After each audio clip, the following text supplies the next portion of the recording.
able to get into our champion select powered by HyperX. Let's go. No reason for T1 to change their ban still, Drakos. Nope. Team Liquid still, it would seem, prioritizing that that counter pick, or at least a later draft pick. Maybe once again to set Morgan up has really paid off for them, as you see some bans targeted his way. Maybe heralding a Jace option from T1. That's exactly what I was thinking. That's exactly. And the immediate response, then you cannot have that champion. You're like, okay, no thanks. So what is left on the table? Of course, in patches past, Varus was often a very high priority pick, very high priority ban, but was hit pretty heavily in terms of his AD scaling ratios and some of that early attack speed he gets from killing minions. So not quite as, omnipresent as a top lane bully or a potential flex pick. But T1 taking their time here. Lee Sin for Oner. Oner Lee Sin. Okay. Jose, it's been Jose's best champion also, but Oner, of course, legendary Lee Sin player. What are we going to play into it? There's no Poppy, obviously, off the table from the previous game. Going to have to go a different little bruiser here for Jose.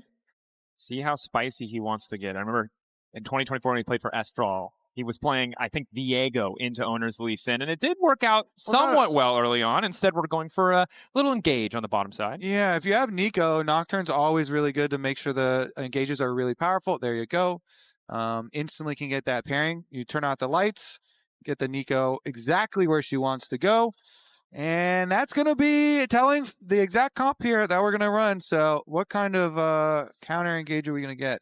And I do really like Team Liquid putting themselves in a position to be the proactive party. In the previous game, they had the more reactive composition, really couldn't make it work. This time around, they have all the tools to kick fights off on their terms. But T1 opting for a lot of just early powerhouses, right? Lee Sin, ever since the buffs, has still just been, classic Lee Sin. Can't really be that massive playmaking threat. And Renekton on the top side, blind for Doran, has been struggling in the lane, but Renekton, as always, still can be this big lane bully, this big threat. Yeah, and it's a great blind pick, and it's also great to take it away from Morgan. As you said, Morgan's already been performing really well, and if he gets his Renekton, that could be further pain for Doran. So T1 going to play pretty safe so far. Is Baker going to... No, okay, yeah. Okay. It's been mostly just the Lissandra into the Ahri. So we go with the Annie for the engage straight up. I kind of like this choice into the Nocturne Neeko, recognizing that no matter what you do in this game, there will probably be moments where you're going to get one shot. So picking a champion who can do one rotation, flash in, get that ult, and that's more than enough to win a team fight instead of something that's going to need more time. I mean, Quid could do the Ahri into the Annie, but that's not a good matchup. So he's going to go Galio combination here with the Nocturne Neeko. All right, full-on dive combo. Wombo from Team Liquid. What is the angle now for AD carry for top lane? It's a tough one to figure out, because remember, again, as much as we like to look at the compositions from the big picture, the lane matches are important. Because anything that with extra dashes that would be able to escape your Galio Nocturne Neeko composition, maybe take away some mobility AD carries. Lulu, the immediate limit. Don't want to deal with the wild growth, the potential to disrupt a lot of these dives, as well as just Lulu being such an obnoxious laner to play against. And again, in this third draft, taking a lot more time on these picks and bans, really trying to solve the puzzle of Team Liquid's dive composition. Okay, Vayne. Yeah, they don't want the counter pick on top side. Try and protect the Renekton a little bit here. Especially because if you're running Nocturne, Galio, Neeko, strong side lane, Vayne could get out of control. Definitely could. Don't want to give away any free laning advantages, especially in a lane that has already been struggling to match in the 1v1. Zaahen, not a surprising ban to see. Again, just the relative safety. Instead of banning the Rakan, of course, to try to stop the duo, just banning the champion who can get out of all damage for a couple of seconds. Yeah, those counter-engaged champions. Okay, meanwhile, the bottom lane has been quite the issue. Biggest topic here for the series so far. And Peyz and Keria have one ban available to them if they really fear anything. Okay, Kaisa, the choice. The dive AD the dive, carry. yeah. You don't want to give an AD carry that can just easily get into position. Kaisa has some pretty tough lane matchups, but maybe T1 isn't looking into picking something out like the Corki up here or just anything else. Comp thematic ban here. All right, Yeon. What do we feel safe with? Like Jhin or something like that? Varus. The Varus flex. still, even with the nerfs. Okay. So giving the option to potentially flex here. Again, we're going to keep repeating it. Varus really heavily nerfed, limiting kind of the lethality Varus that we'd see in bottom lane, as well as some of the early oppressive power of the top lane Varus. His W on hit damage at level 1 cut in half, a skill that you really don't take extra points early in. So much less oppressive is wow. Wow. There is nothing funnier in the world to me than getting ready to cast a T1 game to talk about Keria and this man picking Yuumi. We talk about the Peyz, we talk about the Camille's, we talk about literally the Renatas, any playmaker in the game. And it makes sense. I get what they want to do here. They want to weather the storm. They want that hyper carry. But it's funny because it's the support with the literal best hands in the world. Yes. On the champion. The least hand-intensive champion in the world. The least hands. So it is good though. It's an oldie but goodie there, Drakos, with the Zeri Yuumi. Team Liquid, they try to kind of cut a little bit of this by banning the Lulu. But they're just gonna switch it up there and add in the Yuumi instead. And Morgan's gonna go on to his Zaahen here. So he has had some pretty good Zaahen games, and he's been doing quite well for this series. So maybe that's the angle. Got Nocturne Galio for your mid and jungle to try and play to your side lanes for Team Liquid. But in the end, you're going to have to deal with Peyz on a hyper carry with a Yuumi on him. And credit to T1, they recognize this so early on, but Peyz is a demon. And this composition really is just set up to help him succeed in the later stages of the game. T1, certainly a lot of early to mid-game firepower. You have the Annie for playmaking, the Lee Sin, the Renekton on the top side. But as you get later in the game, you know, T1, no super reliable point-and-click CC. So if Peyz is playing well, it is going to be really tough to reliably lock this Zeri down, especially with his Yuumi latched to his back. Early on, I imagine it'll still be quite difficult. But later stage, oof. All right, game number 3. Must win here for Team Liquid. They want to keep their hopes in this series alive. And T1 looking at wrapping up the very first series of MSI themselves. Wrapping up feels the appropriate. It does sometimes feel like T1 in these early series, reminding us that they could have made this an email. They could have just said, we're going to win. Hey, man, that. It was fun. Game 2 was really It was fun. really close. They made me believe. I believed too, attacks, Kobe. I was like, maybe we are here for 5 games. Maybe we are here for Silver Scrapes. And that belief has faded for a moment, as I imagine it has for a number of NA fans. But if they have another strong early game, Quid can find another lead or maybe set up someone else to do it on the Galio. Could be a really good spot. Early stages here. Peyz and Keria are already running them out of the lane, making them chug their potions very early. Meanwhile, Jose as well trying to fight Oner out and split it again. Hoping to steal away. Umbral Blades, the passive for Nocturne, does make it easy for him to take away multiple camps at the same time, but Faker now wandering over. Camp battle here is both sides fighting, and now it's Josedeodo who's in trouble. Stun already stacked for Faker. It's just going to be forced to flash away. Flash, follow. Oner wants to keep this fight going. He's getting a little bit lower, but that's Josedeodo down, tick over to level 2. He's got the Q, and now he can finish the job. Quid dead as well. It's a disaster. The lane phase didn't even start, and there's already 2 members in body bags. Oh,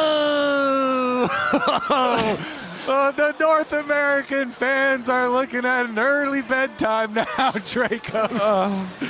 Holy, we go for the Raptor flip here. And Faker had the inside route to come over first for quite a while on the Annie. And they still decide to force it there for Jose on Raptors. Oner's like, yoink, thank you very much. And Faker, you can see him up there on the Annie. He's casting spells up at those minions up there. And you see he's at 3 stacks now. He stacks it up. Now he gets his 4th stack off of that one. Flashes forward. My 4th is ready. Boom. Into the Q combo. During the stun. Finish it out. They get the 2nd kill as well for the chase. Oner ticking over to level 2 to get the Q, to get that Sonic Wave Resonating Strike. Yeah. Gosh, I mean, it just makes all the difference in the world. There's nothing you could do with that kind of level discrepancy early on. Faker and Quid still trading blows, but Quid throwing that Q a little bit far, and Faker not afraid to just step up and have assert dominance here in this mid lane matchup. 1,000 goals lead, 2 minutes and 30 seconds in. It's not over, but this is definitely pretty close to the worst possible start. And unfortunately, for the TL fans, we are going to sit in this moment for a little bit longer. We'll keep you guys up to date as we have more information on what the pause is about. Yeah, I wasn't ready. Let's restart. I wasn't. I wasn't ready. We're all just going to pretend we didn't see that. We're going to restart. Okay, so jungle obviously going to be heavily impacted there because his own Raptors were stolen away as well in the aftermath. Oner immediately crossed over, took Raptors too. And then mid lane was getting pretty hard there because Faker had the health lead and was just going to keep stacking up his stun once again off minions again. And so CoreJJ had to, on his reset, exit out down towards mid. Oner feeling probably very confident at the moment.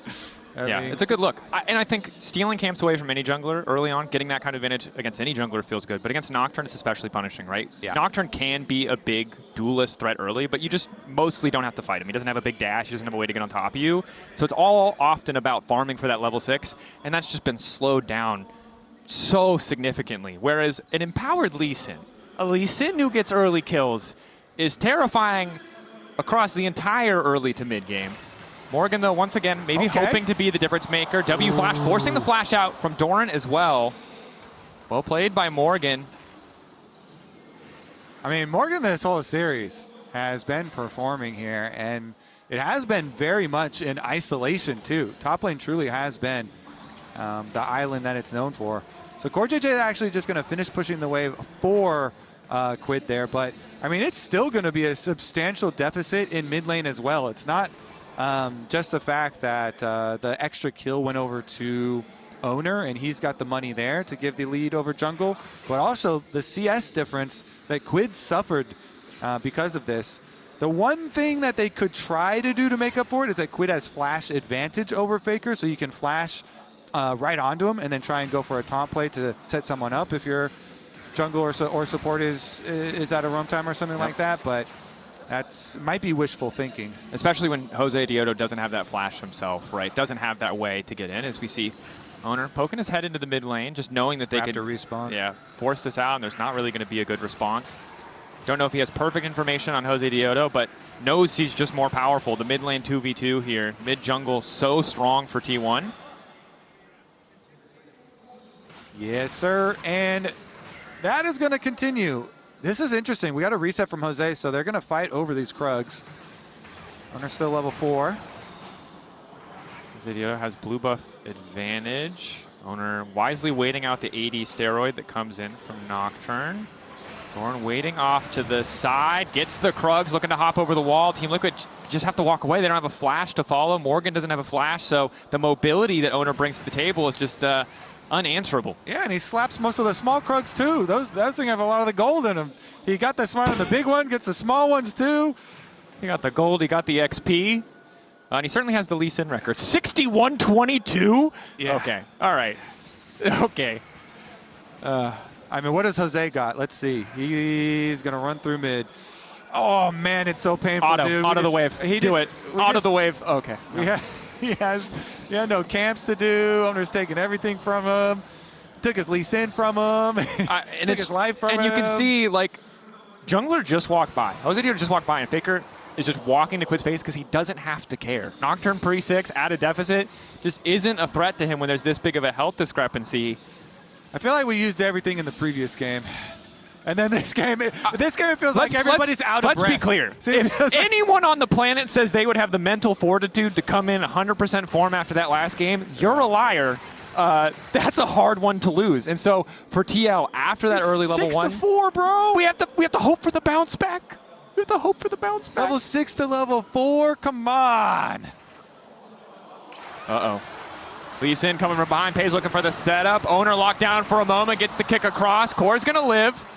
Now still firing back with a little bit of damage. Q going to go through. Peyz forced to flash away. You can see the Varus still pretty powerful in those trades, even after the nerfs. But unfortunately, bot lane, not the name of the game for the first time in this series. You know, it is favored, we expect, for Yeon core early on. However, it just doesn't matter because the rest of the map is struggling so much that it's just giving Peyz and Keria a lot of space that they maybe didn't expect to have. Yeah, mid jungle's been the focus, but you're right. As far as the Varus and Neeko still getting their CS lead on bottom side. It's just that with your jungle having the 2-level lead and access to the ult is just insane. I mean, this jungle advantage, this jungle gap is incredible. Because it's easy to see the world where Team Liquid can get pushed early, can start forcing plays on the bottom side if they so choose, with the advantage that they should have in the 2v2, with how kind of underwhelming Yuumi can be in a lot of those dive scenarios. But once your mid-jungle falls behind, it's just so much space for Peyz. And now instead of losing dramatically, he's losing gracefully. He's just falling a little bit behind, and we know as a scaling threat, he can absolutely outmatch. Yeah, and the Zeri is going to be a focus later, so if the Nocturne is underfed, wait a second. Ulti there from Yeon. Big Block hit. up there. Good damage, and that's going to be the kill. Peyz overstepping Keria. Now going to find a cat on the side as Oner manages to go in for a little bit more. Oner taking down Yeon. CoreJJ hoping to get a little something back, but I don't think you're killing this Lee Sin. Oner. Keria strapped to his back. I don't even know if he needed that one. CoreJJ just trying to sidestep the Q. It does hit a minion, so he will walk away. Debating if he can go back in. Just a 1-for-1. Both 80 carries down. Nice playing into the wave there for Core, so he doesn't give another kill over to this Lee Sin. As you say, both 80 carries going down, but only one of the 80 carries got the last hit, and Yeon gets extra money paid into his pockets here, so no sums will be available on Peyz for the rest of the lane phase here. Let's take another look. Yeon just fights his way out of this. The sidestep there on the snare from CoreJJ, yeah, but Yeon is able to land the ult then because you're right against the wall. Nice and easy for him to land that, and then he is able to pop the stacks and get his kill. Then Oner, of course, comes in, and Core plays to the wave to so that Oner's next Q does go into the minion. Yep. And good patience from Oner in that exchange to kind of take his time on that second Q onto Yeon, making sure that he can get in a position where Core could not body block. It is now T1 taking that momentum, shifting their focus to the top side of the map, willing to give up a couple plates, willing to give up a little bit more gold to maybe accelerate the pace of this game with a top side play, as Void Grub's already down 3-0 in the favor of T1. All right, here it comes. 4 people. Oner's coming too.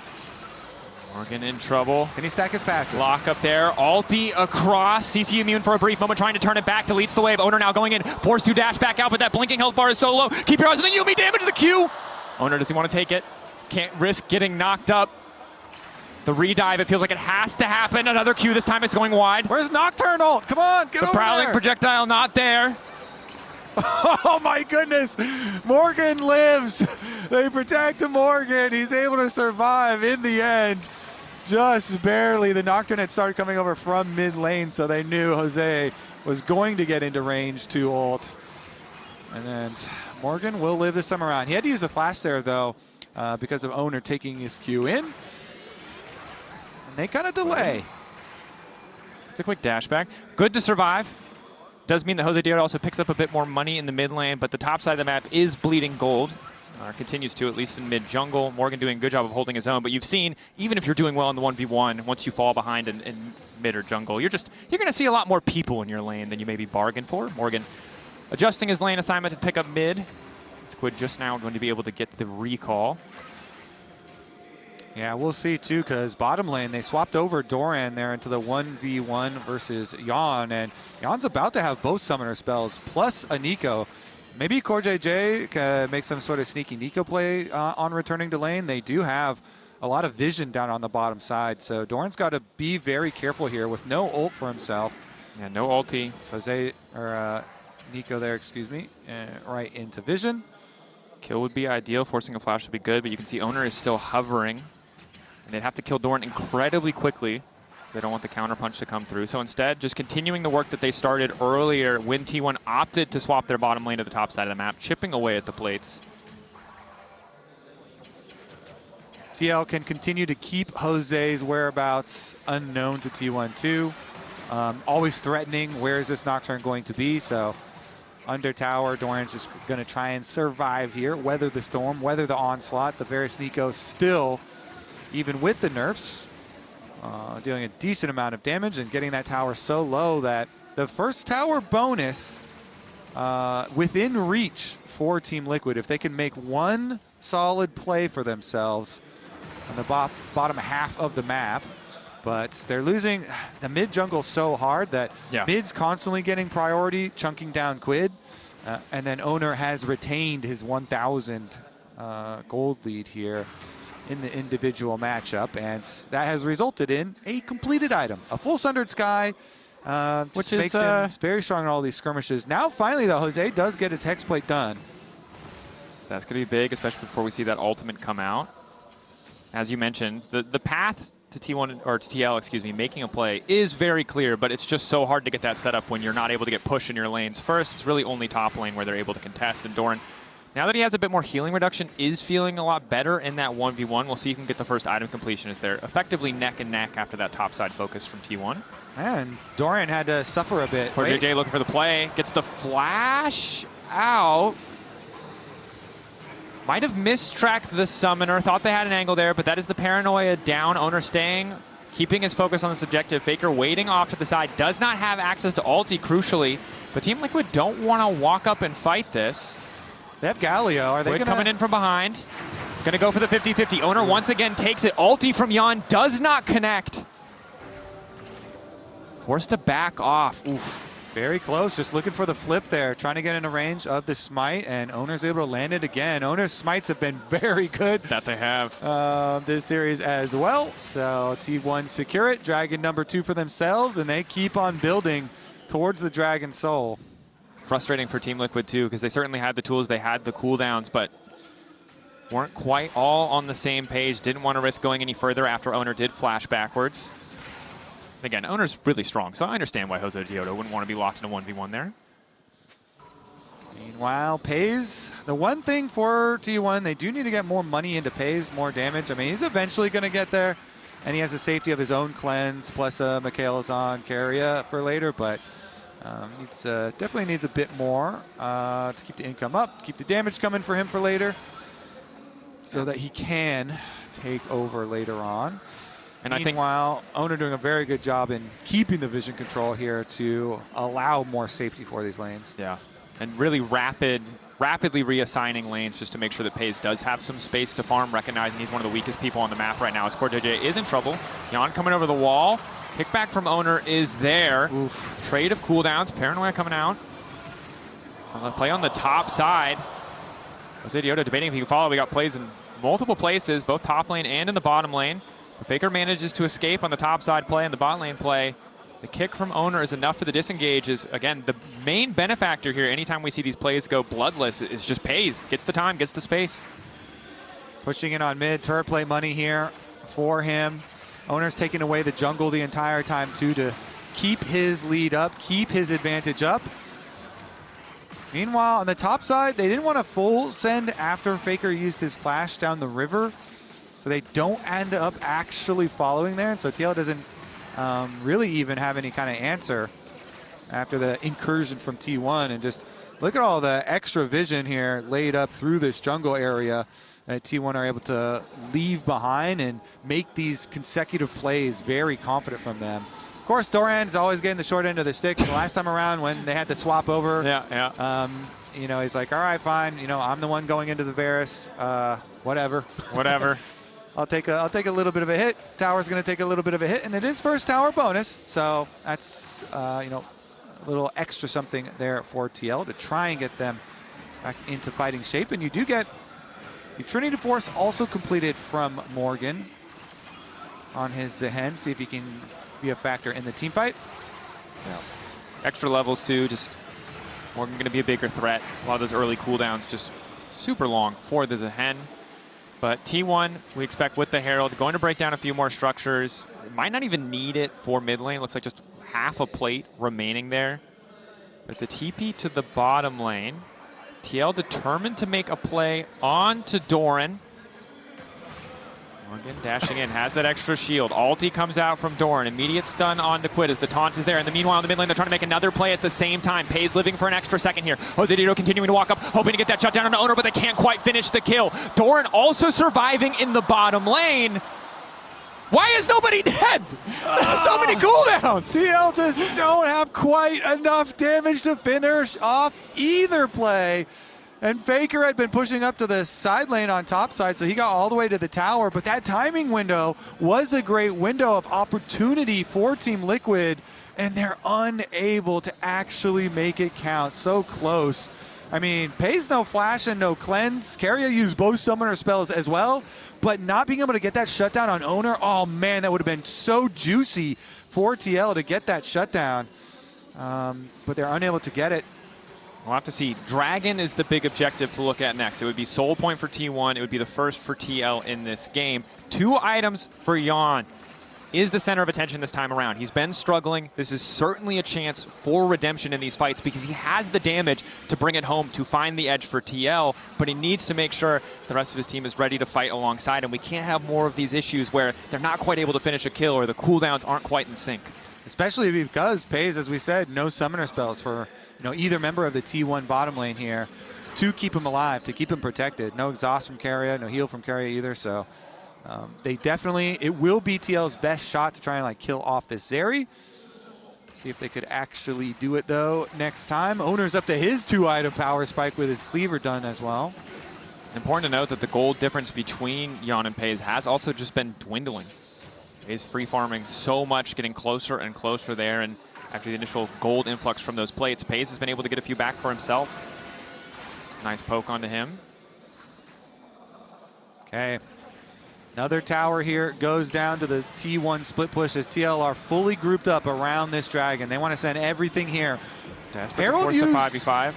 Yeah, Eyes on Faker and his ultimate. Herald going into the mid lane. They're just going to let it charge. Force a response. Man advantage for T1. They're going to be late on the rotation. Who's going to get the 50-50? Josedeodo ready to get in the midst of the pit, but once again it is Oner. Flash forward from Core. Manages to find 3. Immediate lockup onto Faker, but he flashes back. Gets his cooldowns down. The Mikhail's coming through to keep him alive, to keep him standing, but Morgan will get the job done. The death ball of TL. Losing the Drake, but taking the fight. Yeah, it was like 82 or something health left off that dragon. Oner gets another dragon smite which is used, but they Mount smite. Up the smite. Does Peyz anyone chase? Yeon is too low. This is a disaster. Peyz getting a kill. The taunt there. TL will get one in return. Get 2 as Keria's got nowhere left to run. A good smite, but Yeon still dropping down. Double kill though for Quid. They get them both and they buy more time. Morgan's going to be able to push this tower on the bottom side, so a lot of gold to TL. Let's take a look though. This dragon, it's so close on the smite. Oner's been insane with these. He is Lee Sin this time around, so let's see about the Q combo. Does it pretty early, and yeah, very close there. Down to 82. Again, Oner very steady with his, but Core with the big engage and sets up the full combo. Neeko into Galio coming down on the other side, and Jose with the full send onto Faker. So yeah, even though they didn't dive the Zeri Yuumi with no sums, then they come over afterwards. Everybody's pinging. Yeon is a little bit too far. As he's kind of they were a little too excited. You saw the smite into immediate backup. Yeah, and Peyz and Keria recognize, all right, we're just going to have to try and fight instead of run. So they get the 1 kill for themselves, but as the rest of the members of TL still wrapping around, they do get the extra kills there. It's just that with T1 here, staring down such an early Dragon Soul on the next one, and Oner's ability to smite these, and especially with Lee Sin, who's so mobile and does have Q damage to work with as well. Also, just Cloud Soul Zeri gliding on your team is a literal nightmare. True. All right, now Morgan. Let's see if Morgan is under attack here. Oner on the bomb side of the map. And Morgan again has done quite well for himself, but this time around actually has Nocturne in his back pocket, so he can just hold, continue to farm, as even though T1 clear out the vision, they're fine. Core on the way as well. Yeon doing what he can just to hold the mid wave. 2.5 items for him. 2 items now for Peyz. The mid lane discrepancy has effectively been evened out. Mandate going to be the choice for Quid. That affects 3 out of 4 of his abilities. So pretty high value, giving that ability haste onto immobilizing spells. Yeah, it's great for Galio. Yeah, for sure, especially after the buff that they gave it. See if they can pull off another one of those team fights there for TL though. They got a good wombo combo in the previous one from CoreJJ, and he's already passed 50% back on that flash. Oner spotted out, but TL don't want a full send here. Yeah, thank you, production. Highlighting the differences for Imperial Mandate. These, of course, the buffs, if you, for some reason, missed the rework. It's no longer the Nami item. It's now the CC Mage item. And like all support items that get reworked, some other lane is abusing it. Yeah, I mean, you're still going to be a little squishy, but you do some really nice damage amp, and the ability haste is very good for Galio, applying to the 3 abilities, including ultimate. So very nice for him.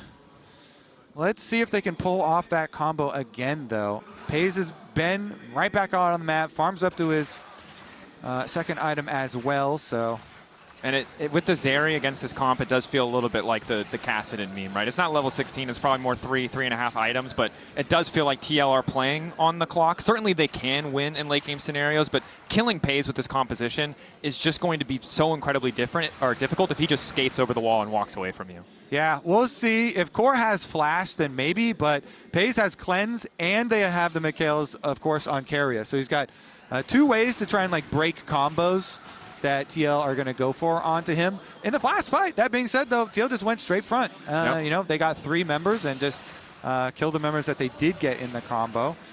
While Jose kind of like pushed Faker out, so he's using the Nocturne ultimate back onto him, onto the other side.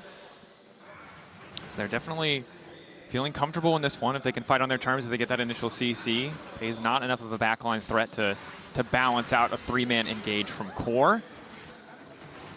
Josedeodo playing with a bit more confidence, continuing to walk up. Mid wave pushed in favor of T1, bot wave in favor of Team Liquid. The prowling projectile continues to just fish for a bit of CC. T1 again with that mid lane tower downer in such a nice position. They can just keep pushing mid wave rather than being forced into this Dragon Dance. Flash forward from Faker looking to lock up Yeon. The stun still does connect. But it's a flash for flash trade. And Quid was scouted on his attempt on the flank here by Oner. Again, kind of squishy. Ulti now coming in, looking to lock down Faker. Stop from getting anything else. Excellent spell shield means Faker will fall. Backside it's Doran in the midst of the fight. Quid just barely able to escape. Yeon able to finish off the kill, but now they're in trouble. Peyz is here, as is Doran. Another kill going over to Peyz. Quid not where he needed to be. It's a bit of a mess. There's a double kill, and they're looking to make it 3. Yeon really nowhere to go. Has to hold his own. Red buff there. Lots of damage, but Peyz with Keria on his back is too damn strong. A triple for the Zeri. Uh-oh! It's a triple for Peyz and a Dragon Soul. Wait a second. Is there a miracle here? Maybe Core or something?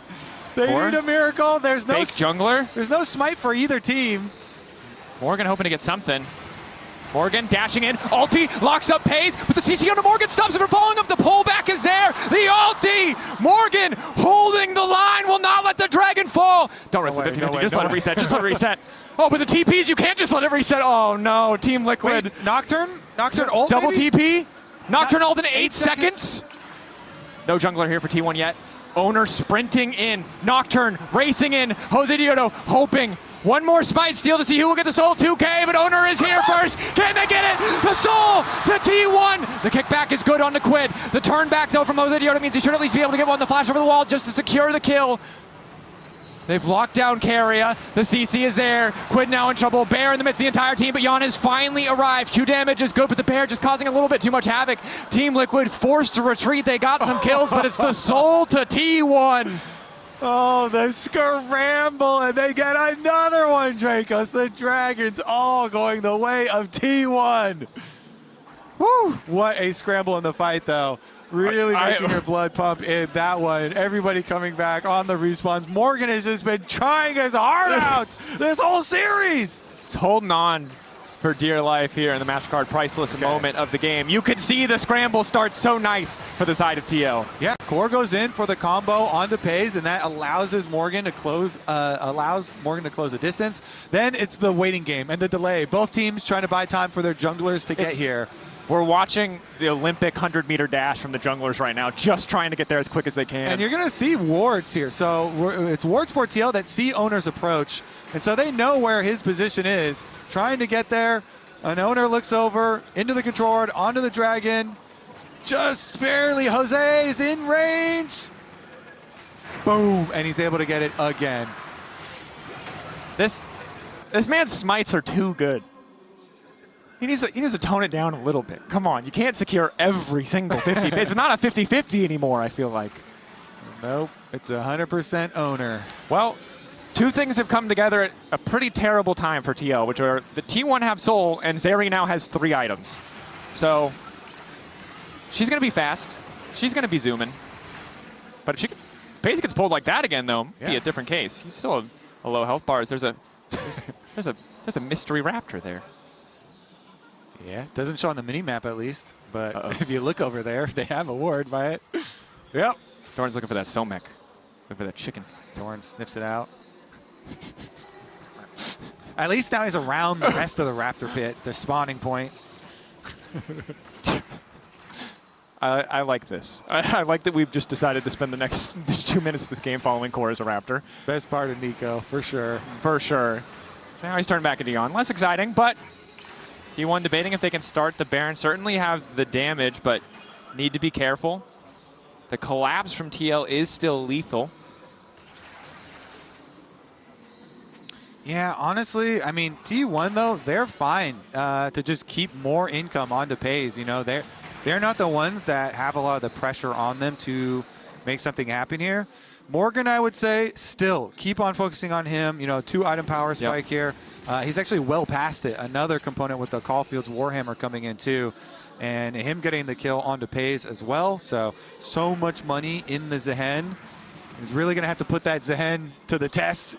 See if they can make a longer team fight. See if they can get him some uptime and actually close the distance onto the Zeri. Again, Zeri with both sums and with the Yuumi with Mikhail's in both sums. Yeah, 2 items. It just seems like, man, Echo's even though you have go. dive and you have so much combo, seems like it might be hard to keep it and make it stick.